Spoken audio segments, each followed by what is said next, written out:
Assalamualaikum warahmatullahi wabarakatuh. Saya Reva, salah satu staf dari Polo Endokrin, akan menjelaskan kepada bapak-bapak dan ibu tentang fakta dan mitos yang berkaitan dengan diabetes dan insulin. Apakah kelebihan berat badan merupakan salah satu faktor pencetusnya diabetes mellitus? Nah, yang sebenarnya kelebihan berat badan bukan faktor utama pencetus dari diabetes. Itu bisa dilihat dari aktivitasnya, dari keturunannya, dari faktor usia. Kalau aktivitasnya karena ada sebagian dari pasien yang memang berat badannya bagus, berat badannya seimbang, tapi karena aktivitasnya berkurang, jadi bisa menjadi salah satu penyebab diabetes. Jadi kelebihan berat badan bukan salah satunya penyebab timbulnya diabetes pada pasien. Ditanya oleh pasien, apakah mengkonsumsi gula merupakan salah satu juga penyebab timbulnya diabetes? Yang sebenarnya kalau kita mengkonsumsi makanan apapun harus dalam bentuk seimbang.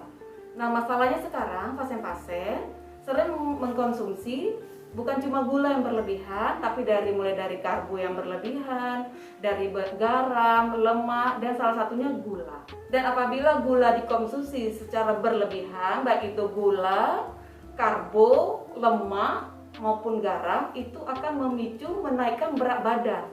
Dan itu yang bisa menimbulkan diabetes pada pasien. Selanjutnya, mitos yang berkembang, apakah diabetes dapat menyebabkan kematian? Jawabannya iya.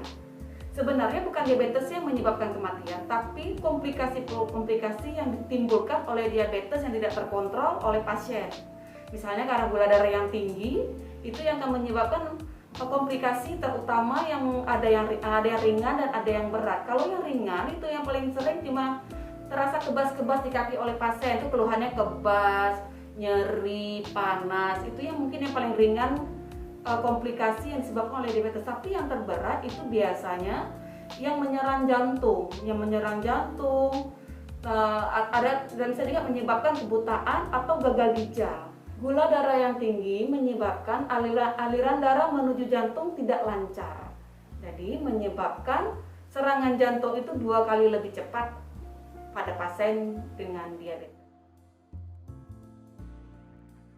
Oke, itu yang keempat. Yang selanjutnya, apakah orang diabetes harus makan makanan khusus?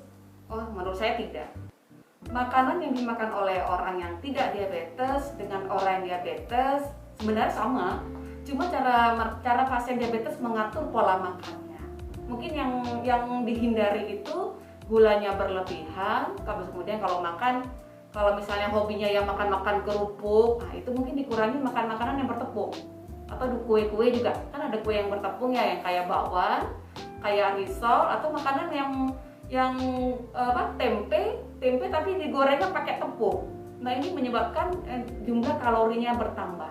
Dan tepung merupakan salah satu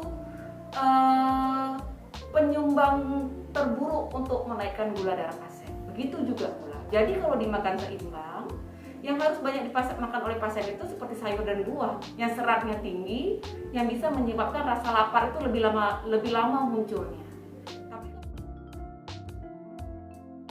Dan kalau misalnya ada yang nanya, terus kalau pasien diabetes nggak boleh makanan yang bertepung lagi ya? Boleh.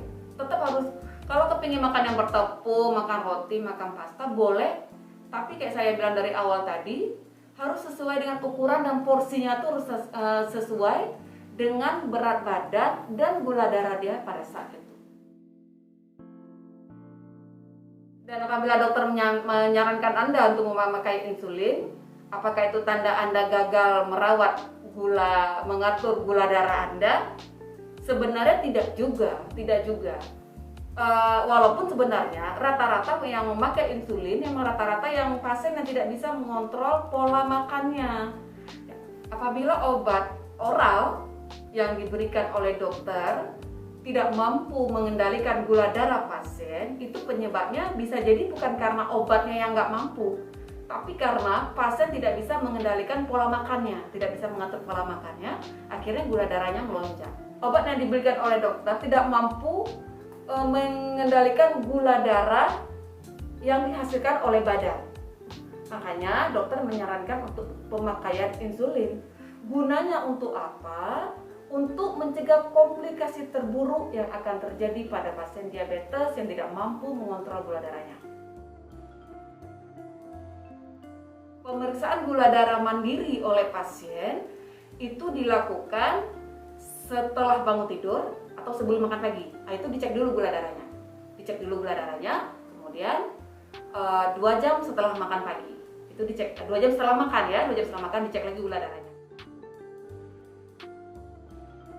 Insulin merupakan obat yang terbaik untuk pasien diabetes untuk mencegah komplikasi yang terburuk dan tidak ada menyebabkan kematian pada pasien diabetes. Selanjutnya, apakah injeksi insulin itu menyakitkan? Itu jawabannya tidak.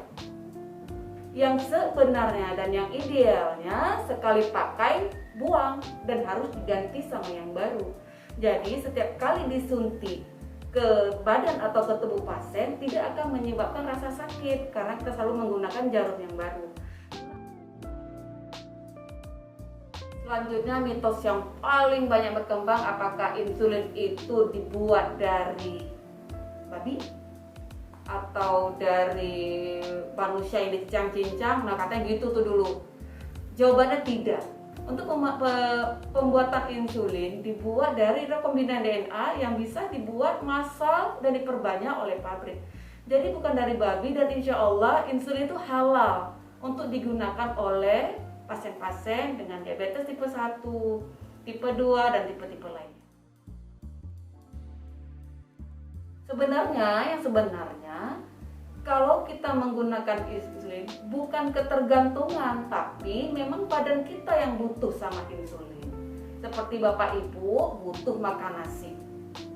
Jadi bukan ketergantungan makan nasi, tapi karena memang Ibu butuh makan nasi. Nah, insulin gitu juga. Kalau pada pasien DMD tipe 2, pada DM tipe 2, pada tipe 1, itu insulin itu kurang di badan.